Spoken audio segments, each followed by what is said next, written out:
사형 시설을 점검하라 이렇게 말씀을 하셨죠. 점검하고 있습니다. 예, 좀 실행 준비 단계입니까?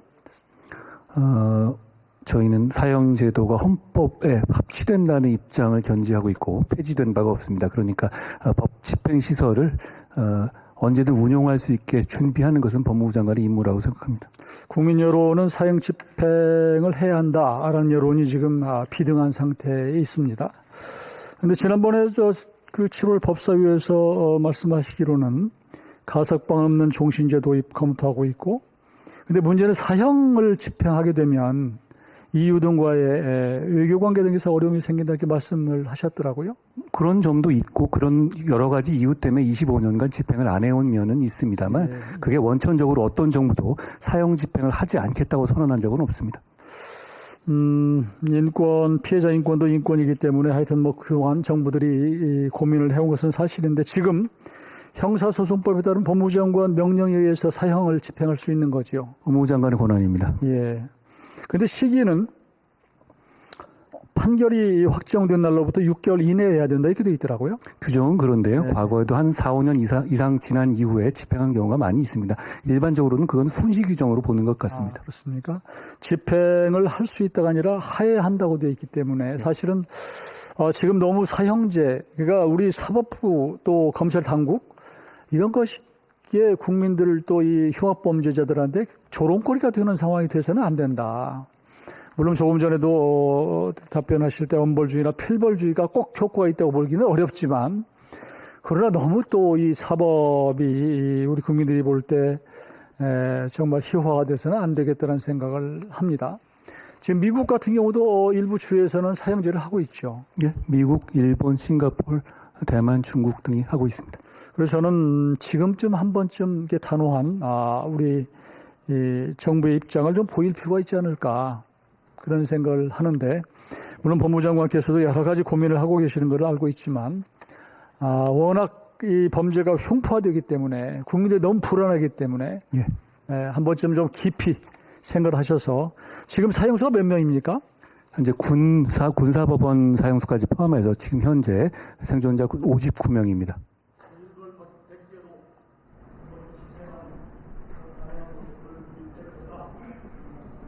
여러 가지 의견들이 많이 있는 것으로 알고 있고 잘 참고하겠습니다.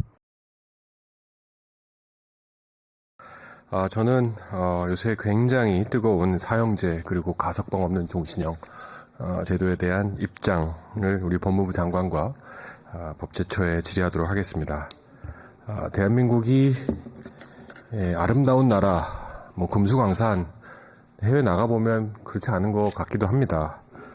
이제 최근까지 그래도 대한민국이 제일 좋았던 건 안전이라고 생각합니다.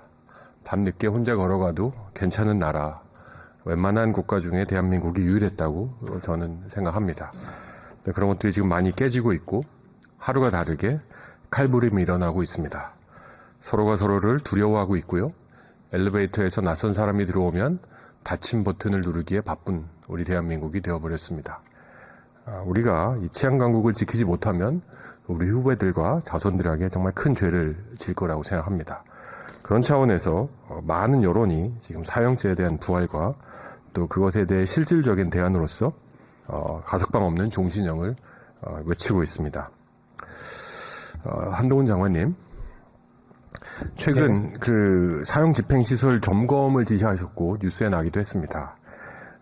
법에 의하면 사형 집행 명령권자가 장관님이십니다. 어떻게 사형제 집행 의지를 표시하신 것입니까? 아니면 뭐 다른 뜻이 있으십니까? 제가 아까 말씀드리긴 했습니다만 사형제는 저희는 합헌이라는 입장이고 대한민국에 존속되는 제도고 그렇기 때문에 언제든 이 집행 가능하도록 시설을 유지하는 것은 법무부의 임무라고 생각합니다. 네. 하지만 뭐 당장 뭐 오늘 내일 사형을 집행하겠다는 의제 표현은 아니신 거고요. 그런 건 미리 의지를 밝힐 문제는 아닙니다. 네. 통계를 보면 우리나라는 26년간 사형이 집행되지 않아서 국제적으로 실질적 사형제 폐지국으로 분류되고 있습니다. 여러 이유, 철학적인 이유, 그리고 법사위에서 논의했지만 이유와의 외교적 마찰을 포함한 여러 가지 실질적 이유가 어려워서 집행이 어렵다고 장관이 설명하셨고 저도 동의했습니다. 그래서 저도 그리고 법무부도 최근에 가석방 없는 종신형을 위한 법안을 제출하고 이거에 대한 논의를 기다리고 있습니다. 몇몇 가지 지금 가정을 하는데 장관님, 법무부에서 이 법안을 발의하실 때 법적으로 사형제를 대체할 생각이셨습니까? 아니면 사형제 존치하고 추가적으로 가석방 없는 종신형제를 도입하자는 의도십니까? 전 미국의 27개주처럼 그 병존하자는 취지였습니다. 예, 그렇습니다. 그래서 그 취지에 동의합니다. 통계를 보면요, 무기징역 받은 사람들, 제가 알기로 웬만한 살벌한 범죄를 저지르지 않으면 무기징역 나오지 않는다고 알고 있습니다. 그렇습니다. 사람을 죽여도 3년형 받은 사람까지 있다는 걸 알고 있으니까 무기징역은 살벌하고 정말 흉악범 중에 흉악범인데요. 1년에 40명까지 가석방된 적이 있습니다. 이러다 보니까 저희 의원실로도 보복범죄를 두려워해서 전화 오시는 분들이 있습니다.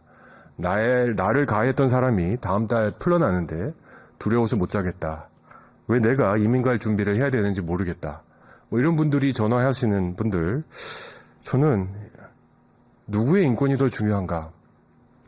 개인의 자유의 한계는 타인의 자유와 인권을 범하지 않는 선이 저는 한 개인의 자유의 한계라고 생각합니다.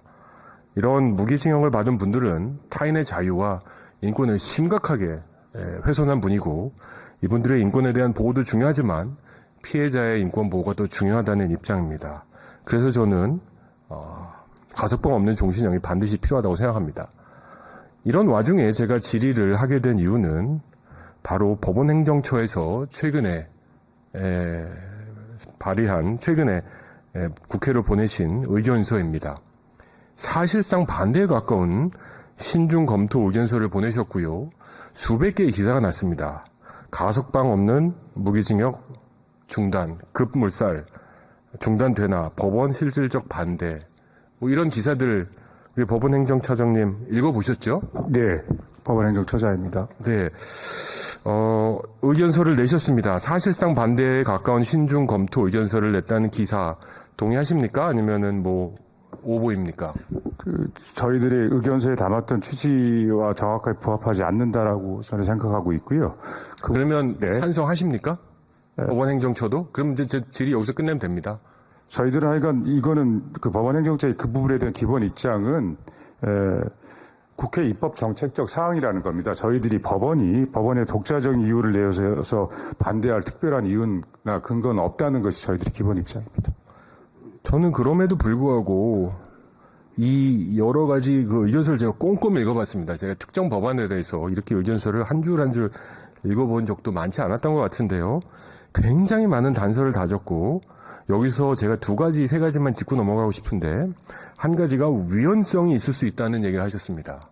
우연성은 한번 우리 자료를 한번 보여주실까요? 자, 우리 밑줄 친 내용 우리 처장님 수영자어로 시작되는 한번 밑줄 친 내용 한번 읽어주십시오. 수용자와 공동체의 연대성을 영원히 단절시킴으로써 수용자의 인간으로서의 존엄 가치를 침해한다는 비판과 더불어 신체의 자유의 본질적 대응을 침해한다는 비판의 소지가 있을 수 있다라는. 예. 자, 수용자와 공동체의 연대성을 영원히 단절시킨다. 뭐 일견 사실일 수 있습니다만 저는 법원행정처장님 우리 사회에 어찌 보면 영원히 격리시켜야 될 그런 사람들 뭐 괴물이라까지는 부르지 않겠습니다만 존재하는 것 같습니다. 굳이 성경을 인용하지 않아도 한 사회에 악이 발생하면 그 악을 과감히 제하라고 하였습니다. 공동체의 건강함을 위해서 수용자의 공동체의 연대성보단 어쩌면 피해자와의 인권 그리고 피해자의 보복 범죄에 대한 두려움을 해결하는 게 공동체의 연대성 강화에 더 도움이 되지 않을까요? 거듭 말씀드리지만 저희들이 이 법률안 제안의 배경을 잘 알고 있고요. 입법 취지에 공감하고 있습니다. 이런 다양한 문제를 저희 상정한 것은 그걸 통해서 반대를 한다기보다는 이 입법안이 형사정책으로 굉장히 중요한 문제이니만큼 상정 가능한 이론적 현실적 문제를 제기하고 그런 거에 대한 비교 형량의 과정이 충실하게 되기 위한 저희들의 문제 제시라는 것을 말씀드립니다. 그럼 처장님 공개적으로 반대는 아니시라는 거죠? 네, 그렇습니다. 이런 것들을 검토해 보자는 거죠? 그렇습니다. 자, 또 한 가지는요. 지금 꼭 한번 짚고 넘어가고 싶은 게 있습니다. 다음 슬라이드 하나 보시죠. 교도소 안에서 또 살인한 20대 무기수, 대법원 사형은 과해 이랬습니다. 무기수가 무기징역을 살다가 교도소 내에서 살인을 저질렀습니다. 그랬는데 이분에게 또다시 무기징역이 나왔고 유가족들은 무기수가 또다시 살인을 저질렀는데 어떻게 무기징역밖에 안 받냐. 상식선에서 이해할 수 없다 이랬습니다. 이분이 1심에서는 사형을 선고받았는데 대법원에서 무기징역 받았습니다. 많은 전문가들이 대법원에서 원심처럼 사형 판결을 내렸다면 문제는 없었을 것이다. 이런 판결을 합니다. 대법원이 사형 판결에 대해서 너무 기피하는 현상이 이런 실질적으로 가석방 없는 무기징역 도입을 필요하게 만들고 사형을 받아 마땅할 집행을 하든지 안 하든지 관계없이 이런 분들이 무기징역을 받고 40년씩 가석방이 되고 이러면서 보복 범죄에 대한 위험 그리고 두려움이 우리 사회에 너무 크게 퍼져갑니다. 판사로서 양심을 지켰다. 잠 잘 잘 수 있겠죠. 하지만 이것이 주는 파장 효과가 너무 큽니다. 왜 이렇게 법원은 사형 선고를 기피하십니까? 처장님 이거 웃을 일이 아닙니다. 아니, 너무 정말 미소를 짓고 계신데. 아닙니다. 전혀 아닙니다. 너무 근본적으로 어떻게 대답을 할까 순간적으로 당혹해서 말씀드린 거고요. 지금 의원님께서 말씀하고 있는 문제의식은 저에게 굉장히 그대로 다가오고 있습니다. 바로 그런 부분 때문에 근데 어떻게 이렇게 신중한 언론이 보기에 한 명도 예외 없이 사실상 반대로 해석할 수밖에 없는 의견서를 국회에 제출하셨습니까? 피해자들, 특히 보복 범죄를 두려워하는 사람들, 길 가는 사람들이 두려워서 이제는 빨리 집에 갈 수밖에 없는 사회를 만들고 있는 그런 모습에 대해서 법원도 좀 기여를 하셔야 되지 않습니까? 오늘 저의 말로 의견서보다는 훨씬 더 구체적인 뉘앙스가 정확하게 전달되는 법원행정처의 입장이 우리 의원님에게 이 의사당에서 전달된 것으로 이해해 주시면 고맙겠습니다. 알겠습니다. 한 가지만 더 지적할게요. 이건 좀 아플 수도 있습니다만 팩트상의 오류도 있었습니다. 뭐라고 주장하셨냐면 국제연합 UN 범죄방지형사협의회에서 회원국들에게 종신형 부과와 시행에 관한 재검토를 요청할 예정이었다고 하는데요. 사실이 아닙니다. 실은 여기서 주최한 회의에서 국제 NGO 한 단체가 와가지고 주장한 것을 한국형사정책연구원이 오역을 했어요. 그걸 법원행정처에서 그대로 인용을 하셨습니다. 사실관계도 틀렸어요. 이렇게 중요한 의견서를 내는데 이렇게 반대한 예. 그 부분 송구합니다. 다시 한번 확인하겠습니다. 전체적 취지는 제가 의원님의 질의에 대한 답변 과정에서 아주 그대로 말씀드린 겁니다. 향후 입법 과정에서도 아마 그런 저희들의 입장이 정밀하게 다시 조정돼서 개진될 거라고 생각합니다.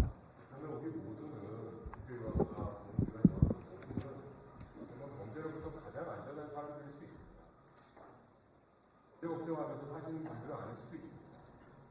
많은 시민들, 특히 범죄를 당하고 그 범죄 피해자, 그리고 보복 범죄를 두려워서 누군가일까 고민하는 우리 시민들에게 우리의 당론, 우리의 토론은 너무 한가할 수 있습니다. 가해자의 인권 존중합니다. 하지만 말했듯이 개인의 자유 한계는 남의 자유를 범하지 않은 선에서 멈춰야 됩니다. 이 사람들이 그 선을 넘은 사람입니다. 이 사람들에 대한 인권을 논의하기 전에 피해자들에 대한 따뜻한 배려, 이것이 사법제도에 배어나오기 전에는 우리 사법제도를 우리 국민들이 믿기 어려울 거라고 생각합니다. 법원도 다시 한번 네, 그러겠습니다.